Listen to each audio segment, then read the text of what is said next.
Hi friends, good evening. ಈ ವಿಡಿಯೋನ ಸ್ವಲ್ಪ ಅರ್ಜೆಂಟಾಗಿ ಮಾಡ್ತಾ ಇದ್ದೀನಿ. ಯಾಕೆಂತಂದರೆ ನಿನ್ನೆ ಮೊನ್ನೆ ತಾನೇ ಒಂದು ಜಾಬ್ ಪೋಸ್ಟಿಂಗ್ ಬಗ್ಗೆ ಒಂದಷ್ಟು ರಿಕ್ವೈರ್ಮೆಂಟ್ಸ್ ಬಗ್ಗೆ ಹೇಳಿದ್ದೆ. ಆ್ಯಂಡ್ ಭಾಳ ಜನ ಮೇಲ್ ಮಾಡಿದ್ದೀರಾ, ಭಾಳ ಜನ ರೆಸ್ಪಾಂಡ್ ಮಾಡಿದ್ದೀರಾ. ಬಟ್ ನೀವು ಕಳಿಸಿದ ಮೇಲೆ ನನ್ನ ಫ್ರೆಂಡ್ಸ್ ಅಥವಾ ಕೊಲೀಗ್ಸ್ ಯಾರಿದ್ದಾರೆ, ಯಾರಿಗೆ ನೀವು ಮೇಲ್ ಕಳಿಸಿದ್ರಿ, ಅವ್ರ ಕಡೆಯಿಂದ ಕೆಲವೊಂದಷ್ಟು ಫೀಡ್ಬ್ಯಾಕ್ ಬಂದಿದೆ. ಆ ಫೀಡ್ಬ್ಯಾಕ್ನ ನಿಮ್ಗೆ ಹೇಳೋದು ಇಂಪಾರ್ಟೆಂಟ್ ಅಂತ ನನ್ಗೆ ಅನ್ನಿಸ್ತು. ಅದಕ್ಕೆ ಈ ವಿಡಿಯೋನ ಸ್ವಲ್ಪ ಅರ್ಜೆಂಟಾಗಿ ಮಾಡ್ತಾ ಇದ್ದೀನಿ. ಸಾಮಾನ್ಯವಾಗಿ ನಿಮ್ಗೊಂದು ರಿಕ್ವೈರ್ಮೆಂಟ್ ಗೊತ್ತಾಯ್ತು, ಯಾರ ಹತ್ರನೋ ಒಂದು ರಿಕ್ವೈರ್ಮೆಂಟ್ ಇದೆ, ನೀವು ಅವ್ರ ಹತ್ರ ನೀವು ಕೆಲಸಕ್ಕೋಸ್ಕರ ಅಪ್ರೋಚ್ ಮಾಡಬೇಕು ಅಂತಂದ್ರೆ ನೀವೇನು ಮಾಡ್ತೀರಾ, ನಿಮ್ಮ ರೆಸ್ಯೂಮ್ ಕಳಿಸ್ಬೇಕು. ಅದನ್ನ ವಯಾ ಮೇಲ್ ಕಳಿಸ್ತೀರಾ, ವಯಾ ವಾಟ್ಸಪ್ ಕಳಿಸ್ತೀರಾ, whatever mail I D ಇದ್ದಾಗ ಮೇಲ್ ಕಳಿಸ್ತೀರಾ. ಬಟ್ ಆ ಮೇಲ್ ಕಳಿಸುವಾಗ ಬಹಳ ಕಾಮನ್ ಆಗಿ ಮಾಡುವಂಥ ತಪ್ಪೇನು ಅಂತಂದ್ರೆ ಜಸ್ಟ್ ಒಂದು CV ಅಟ್ಯಾಚ್ ಮಾಡ್ಬಿಡ್ತೀರಾ, ಕಳಿಸ್ಬಿಡ್ತೀರಾ. ಅದನ್ನ ರಿಸೀವ್ ಮಾಡಿದವ್ರಿಗೆ ಏನ್ ಅನ್ಸುತ್ತೆ, ಇದು ಏನಕ್ಕೆ ಬಂದಿದೆ, ಓಪನ್ ಮಾಡ್ಬೇಕಾ ಬೇಡವಾ, ಇದು ಫಿಶಿಂಗ್ ಮೇಲಾ, ಒಂದು ಆರ್ಗನೈಸೇಷನ್ ಇರ್ತೀನಿ, ಹೆಂಗೆ ಯಾವ್ದನ್ನ ಕ್ಲಿಕ್ ಮಾಡೋದು ಯಾವ್ದನ್ನ ಕ್ಲಿಕ್ ಮಾಡಬಾರ್ದು, ಏನು ಗೊತ್ತಾಗೋದಿಲ್ಲ. ಸೊ ಹಾಗಾಗಿ ಇಮೇಲ್ ಎಟಿಕ್ವೆಟ್ಸ್ ಅಂದ್ರೆ ಇಮೇಲ್ ಹೇಗೆ ಬರಿಬೇಕು ಅನ್ನೋದ್ರ ಬಗ್ಗೆ ಒಂದು ವಿಡಿಯೋ ಮಾಡಿ ನಿಮ್ಗೆ ಅಪ್ಡೇಟ್ ಮಾಡೋಣ. ಸೊ ದಟ್ ಮುಂದಕ್ಕೆ ನೀವು ಅಪ್ಲೈ ಮಾಡುವಾಗ ಪ್ರಾಪರ್ ಆಗಿ ಮಾಡ್ತೀರಾ ಅನ್ನೋ ಒಂದು ಆಸೆಯಿಂದ ಇದನ್ನ ಮಾಡ್ತಾ ಇದ್ದೀನಿ. ಓಕೆ, ಇಮೇಲ್ ಎಟಿಕ್ವೆಟ್ಸ್ ಅಂದ್ರೆ ಸಾಮಾನ್ಯವಾಗಿ ಒಂದು ನಿಮ್ಮ ಕಾಲೇಜ್ಗಳಲ್ಲಾಗ್ಲಿ ಅಥವಾ ನಿಮ್ಮ ಸ್ಕೂಲ್ಗಳಲ್ಲಾಗ್ಲಿ ಒಂದು ಫೋರಮ್ ಇರುತ್ತೆ, ಪ್ಲೇಸ್ಮೆಂಟ್ ಸೆಲ್ ಅಂತಾರೆ, ಅಥವಾ there known in various other names as well. ಅವ್ರ ಕಡೆಯಿಂದ ಜನರಲಿ ಕ್ಲಾಸಸ್ ಮಾಡ್ತಾರೆ ಅಥವಾ ಓರಿಯಂಟೇಷನ್ಸ್ ಮಾಡ್ತಾರೆ, ಹೇಗೆ ಬರೆಯೋದು ಇಮೇಲ್ ಅಂತೆಲ್ಲ. It's one of the soft skills. ನಿಮಗೆ let's say if you are an engineer, ನೀವು CS ಇಂಜಿನಿಯರ್ ಅಂತಂದ್ರೆ Java is your hard skill, .NET or Python or whatever programming language, those are all your hard skills, ಅಂದ್ರೆ programming ಅಥವಾ ಏನ್ ಮಾಡ್ತೀರಾ ಅದು. But what are your soft skills ಅಂದ್ರೆ how do you communicate. ನಾವು communicate ಅಂತಿದ್ದಂಗೆ it's not just about talking, it is also about your writing skills, how do you present, ಎಲ್ಲದನ್ನು ಬರುತ್ತೆ. That is all comes in soft skill. is one of the soft skills which everybody needs to learn. ಅದು ನಿಮಗೆ ಇವತ್ತಲ್ಲ ನಾಳೆ help ಆಗಿ ಆಗಿರ್ಬೋದು ಅಥವಾ ಒಂದು ಕಾರ್ಪೊರೇಟ್ ಅಲ್ಲಿ ಕೆಲಸ ಮಾಡ್ತಾ ಇರ್ಬೋದು. Soft skills is something always ನಿಮಗೆ ಯಾವ ಅದರಲ್ಲೂ ನೀವು ಕಲಿತಾ ಹೋಗ್ತೀರಾ. ಪ್ರೈಮರಿಲಿ ಇದನ್ನ ಏನಕ್ಕೆ ಇವಾಗ ಹೇಳ್ತಾ ಇದ್ದೀನಿ ಅಂತಂದ್ರೆ, ಪ್ರಾಬಬ್ಲಿ ನಾನು ಹೇಳಿದ್ದೆಲ್ಲ ಫ್ರೆಶರ್ಸ್ ಅಥವಾ ಸ್ಮಾಲ್ ಎಕ್ಸ್ಪೀರಿಯನ್ಸ್ ಇರೋಂಥ ರೋಲ್ಸ್ಗಳೇ. ಇವಾಗ ಇಟ್ಸ್ ದ ರೈಟ್ ಟೈಮ್. ನಿಮಗೆ ಆ ಒಂದು ಎಟಿಕ್ವೆಟ್ಸ್ ನೀವು ಇವಾಗ ಕಲ್ತ್ರೆ it will remain with you, ನಿಮ್ಮ ಲೈಫ್ ಥ್ರೂ ಔಟ್ ಇರುತ್ತೆ. ಸೊ ಹಾಗಾಗಿ ಈಗ ಹೇಳ್ತಾ ಇದ್ದೀನಿ. ಇಮೇಲ್ ಎಟಿಕ್ವೆಟ್ಸ್ ಅಲ್ಲಿ ಮೊದಲನೇದಾಗಿ ಬಂದು ಸಬ್ಜೆಕ್ಟ್ ಲೈನ್. ಈಗ ನಾನೊಬ್ಬ ರೆಕ್ರೂಟರ್ ಆಗಿ ನನಗೆ ನೀವು ಯಾರಾದ್ರೂ ಒಂದು ಮೇಲ್ ಕಳ್ಸಿದ್ರಿ ಅಂತಂದ್ರೆ ಅದರಲ್ಲಿ ಪ್ರಾಪರ್ ಸಬ್ಜೆಕ್ಟ್ ಲೈನ್ ಇಲ್ಲ ಅಂತಂದ್ರೆ ನಾನು ಓಪನೇ ಮಾಡೋದಿಲ್ಲ. I'm telling you frankly. ನೀವು ಯಾರಾದ್ರೂ ಆಗಿರ್ಬೋದು, ನನ್ನ ಫ್ರೆಂಡೇ ಆಗಿರ್ಬೋದು, ಬಟ್ ನಿಮ್ ಪ್ರಾಪರ್ ಸಬ್ಜೆಕ್ಟ್ ಲೈನ್ ಇಲ್ಲ ಅಂತಂದ್ರೆ ಐ ವಿಲ್ ಇಗ್ನೋರ್. ಪರ್ಟಿಕ್ಯುಲರ್ಲಿ ಅದು ಕೆಲಸದ ವಿಚಾರಕ್ಕೆ ಅಂತಂದ್ರೆ ಐ ವಿಲ್ ಇಗ್ನೋರ್. ಯಾಕೆಂತಂದ್ರೆ ನನಗೆ ಸಬ್ಜೆಕ್ಟ್ ಲೈನ್ ಇದ್ದು ಇಂಪಾರ್ಟೆಂಟ್ ಇದೆ ಇದು ಅನ್ನೋ ಅಂಥವು 100 ಮೇಲ್ ಇರುತ್ತೆ. ಅದ್ರ ಮಧ್ಯೆ ನಿಮ್ದೊಂದು ಫಾರ್ವರ್ಡೆಡ್ ಅಥವಾ ಜಸ್ಟ್ ರೆಸ್ಯೂಮ್ ಅಂತ ಏನೋ ಬರೆದು ಕಳ್ಸಿದ್ರೆ it doesn't make sense for me. So subject is very important in a mail.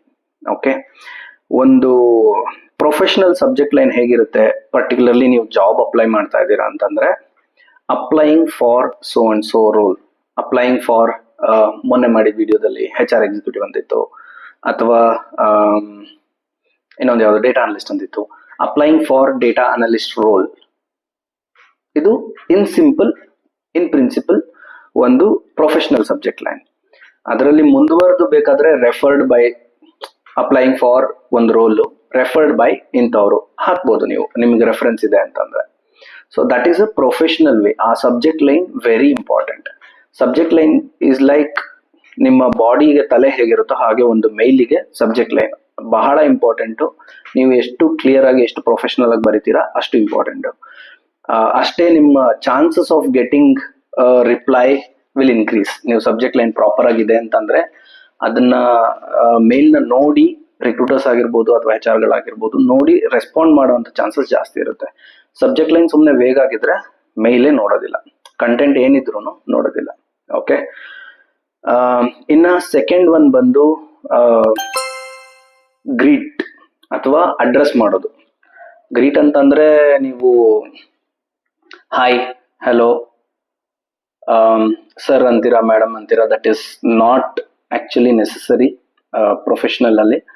But ಸದ್ಯಕ್ಕೆ ನೀವು ಆಸ್ ಅ ಫ್ರೆಶರ್ ನೀವು ಸರ್ ಅಂತ ಮೇಡಮ್ ಅಂತ ಅಡ್ರೆಸ್ ಮಾಡ್ಬೋದು. That's okay. If you know their name, email ಅಲ್ಲಿ HR@somecompany.com ಅಥವಾ recruitment@somecompany.com ಅಂತಿದ್ರೆ ನಿಮಗೆ ಗೊತ್ತಿಲ್ಲ. So dear sir or madam ಅಂತ ಹಾಕ್ತೀರಾ. ಇಫ್ ಅದರಲ್ಲಿ ನೇಮ್ ಇದೆ ಅಂತಂದ್ರೆ, ಲೆಟ್ಸ್ ಸೇ ಮೊನ್ನೆ ಕೊಟ್ಟಿದ್ರಲ್ಲಿ ಒಂದು ಸಾಗರ್ ಅಂತ ನೇಮ್ ಇತ್ತು, ಆ ನೇಮ್ ಇದೆ ಇಮೇಲ್ ಐಡಿಯಲ್ಲಿ, ನೀವು ಪರ್ಟಿಕ್ಯುಲರ್ ಆಗಿ ಒಂದು ಪರ್ಸನ್ಗೆ ಕಳಿಸ್ತಿದ್ದೀರಾ ಅಂತ ನಿಮ್ಗೆ ಗೊತ್ತಿದೆ ಅಂತಂದ್ರೆ just mention hello Sagar or hi Sagar. Okay, adu second one. And third one bandu the content of the mail or the body of the mail, I can say. Okay, ee body hegirbeku antandre it should be very crisp, andre chikkadagirbeku, but ಏನು important matter ಇದೆ ಅದನ್ನ convey ಮಾಡೋ ಆಗಿರ್ಬೇಕು. Crisp and clear ಆಗಿರ್ಬೇಕು. Okay. ತುಂಬಾ lengthy mail 108 lines ಬರೆದು ಕತೆ ಬರೆದು ಅದೆಲ್ಲ ಬೇಕಿಲ್ಲ. Very crisp. Hello Sagar, let's say I am your name. I am, ಈಗ ನಾನು ಬರೆಯೋದಾದ್ರೆ I am Avinash. I am a fresh graduate. I completed my BE in Computer Science and Engineering and I am applying for this role. ಇಷ್ಟೇ, simple. ಈ ತರ crisp ಆಗಿರ್ಬೇಕು. ಎಷ್ಟು crisp ಆಗಿರುತ್ತೋ ಅಷ್ಟು ಒಳ್ಳೇದು. ನೀವು ಯಾವ ರೋಲಿಗೆ ಅಪ್ಲೈ ಮಾಡ್ತಿದ್ದೀರಾ ಆ ರೋಲಿಗೆ ನೀವು ಸೂಟೇಬಲ್ ಇಲ್ವಾ ಅನ್ನೋದಕ್ಕೆ ಅವ್ರದ್ದೇನ್ ಕೀ ಸ್ಕಿಲ್ಸ್ ಇರುತ್ತೋ ಅದನ್ನ ಬೇಕಾದ್ರೆ ಹೈಲೈಟ್ ಮಾಡ್ಬೋದು. I come with an expertise in or I come with an experience in Excel and Python or whatever is required. ಅದರಲ್ಲಿ ಏನಾದರೂ ಕೆಲಸ ಮಾಡಿದ್ರೆ ಅದನ್ನು ಜಸ್ಟ್ ಒಂದು ಹೈಲೈಟ್ ಮಾಡ್ಬೋದು. ನಾನು ಕಾಲೇಜ್ ಪ್ರಾಜೆಕ್ಟ್ ಅಲ್ಲಿ ಇದೇ ಟೆಕ್ನಾಲಜಿ ಮೇಲೆ ಅಥವಾ ಇದೇ ಟೂಲ್ ಮೇಲೆ ಕೆಲಸ ಮಾಡಿದ್ದೆ, ಫುಲ್ ಸ್ಟಾಪ್. 4 ಅಥವಾ 5 line, not more than that. ಅದಕ್ಕಿಂತ ಹೆಚ್ಚಿಗೆ ಇದ್ರೆ ಓದೋರ್ಗು ಟೈಮ್ ಇರೋದಿಲ್ಲ, ಬಿಕಾಸ್ ಅವ್ರಿಗೆ ಪೊಸಿಷನ್ ಫಿಲ್ ಮಾಡಬೇಕು ಅನ್ನೋ ಒಂದು ಹರಿ ಇರುತ್ತೆ. ಸೊ ಎಷ್ಟು ಕ್ರಿಸ್ಪ್ ಆಗಿರುತ್ತೆ ಅಷ್ಟು ಒಳ್ಳೇದು. Okay. And very important, grammar and spelling mistakes ಮಾಡಬೇಡಿ, ಆದಷ್ಟು ಅವಾಯ್ಡ್ ಮಾಡಿ. ಇವಾಗಂತೂ ದರ್ ಆರ್ ವೇರಿಯಸ್ ಟೂಲ್ಸ್. ನಿಮಗೆ ಜಸ್ಟ್ ಗ್ರಾಮರ್ ಚೆಕ್ ಮಾಡೋದಕ್ಕೆ ChatGPT ಫ್ರೀ ಟೂಲ್, ಹೋಗಿ ನೀವೇನು ಬರ್ದಿದ್ದೀರಾ ಅದನ್ನ ಕೊಟ್ಬಿಟ್ಟು ಕರೆಕ್ಟ್ ಎನಿ ಗ್ರಾಮರ್ ಮಿಸ್ಟೇಕ್ಸ್ ಅಂತ ಕೊಟ್ರೆ ಗ್ರಾಮರ್ ಮಿಸ್ಟೇಕ್ಸ್ ಕರೆಕ್ಟ್ ಮಾಡಿ ಅದೇ ಪ್ಯಾರಾಗ್ರಾಫ್ನ ಕೊಡುತ್ತೆ. You can use that. Nobody is gonna ask you ನೀವು ಯಾಕೆ ChatGPT ಯೂಸ್ ಮಾಡಿದೆ ಅಂತ. Nobody will question. In fact they'll be happy. AI ನ ಯೂಸ್ ಮಾಡ್ಕೋತಿದ್ದಾರಾ ಅಂತಂದ್ರೆ that's an additional skill. Okay. So use that. Then final ಆಗಿ conclusion ಅಲ್ಲಿ proper closing and signature ಬೇಕು. ಓಕೆ. ಕ್ಲೋಸಿಂಗ್ ಅಂಡ್ ಸಿಗ್ನೇಚರ್ ಅಂದ್ರೆ it can be best regards, your sincerely. ನೀವು letter ಬರೆಯುವಾಗ letter format ಅಲ್ಲಿ ಹೆಂಗ್ ಬರೀತಿರಲ್ಲ, ಯುವರ್ ಸಿನ್ಸಿಯರ್ಲಿ, ಯುವರ್ಸ್ ಒಬಿಡಿಯೆಂಟ್ಲಿ, ನಿಮ್ ಟೀಚರ್ಸಿಗೆ ಬರೆಯುವಾಗ ಆ ತರ ಮೇಲಲ್ಲೂ best regards or thanks and regards and your name. ಬೇಕಂದ್ರೆ ನಿಮ್ ಫೋನ್ ನಂಬರ್ ಆಡ್ ಮಾಡ್ಬೋದು. Okay. As simple as that. ಇದು ಬಂದು ಇಮೇಲ್ ಎಟಿಕ್ವೆಟ್ಸ್. ಈ ತರ ಬಹಳಷ್ಟು ಅದರ್ ಸಾಫ್ಟ್ ಸ್ಕಿಲ್ಸ್ ಇದೆ. ಅದನ್ನ ಪ್ರಾಬಬ್ಲಿ ಗ್ರಾಜುಯಲಿ ಹೋಗ್ತಾ ಹೇಳ್ತಾ ಹೋಗ್ತೀನಿ.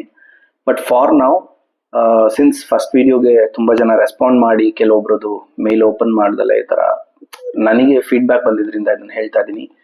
ಟೇಕ್ ಇಟ್ ಪಾಸಿಟಿವ್ಲಿ ಅಂಡ್ ನಿಮ್ಮ ಫ್ರೆಂಡ್ಸಿಗೆ, ನಿಮ್ಮ ಕೊಲೀಗ್ಸಿಗೆ ಅಥವಾ ನಿಮ್ಮ ಸುತ್ತಮುತ್ತ ಇರೋ ಅಂಥವ್ರಿಗೆ ಹೆಲ್ಪ್ ಆಗುತ್ತೆ ಅಂತಂದ್ರೆ ಶೇರ್ ಮಾಡಿ. ನಮ್ಮ ಚಾನಲ್ ಸಬ್ಸ್ಕ್ರೈಬ್ ಮಾಡಿ. Not just about jobs, we are also doing a lot of other content. ಎಲ್ಲದು ನೀವು ಎಂಜಾಯ್ ಮಾಡ್ತೀರಾ ಅಂತ ಡೆಫಿನೆಟ್ ಆಗಿ ಗೊತ್ತು. So please do the needful. Thank you. Bye bye.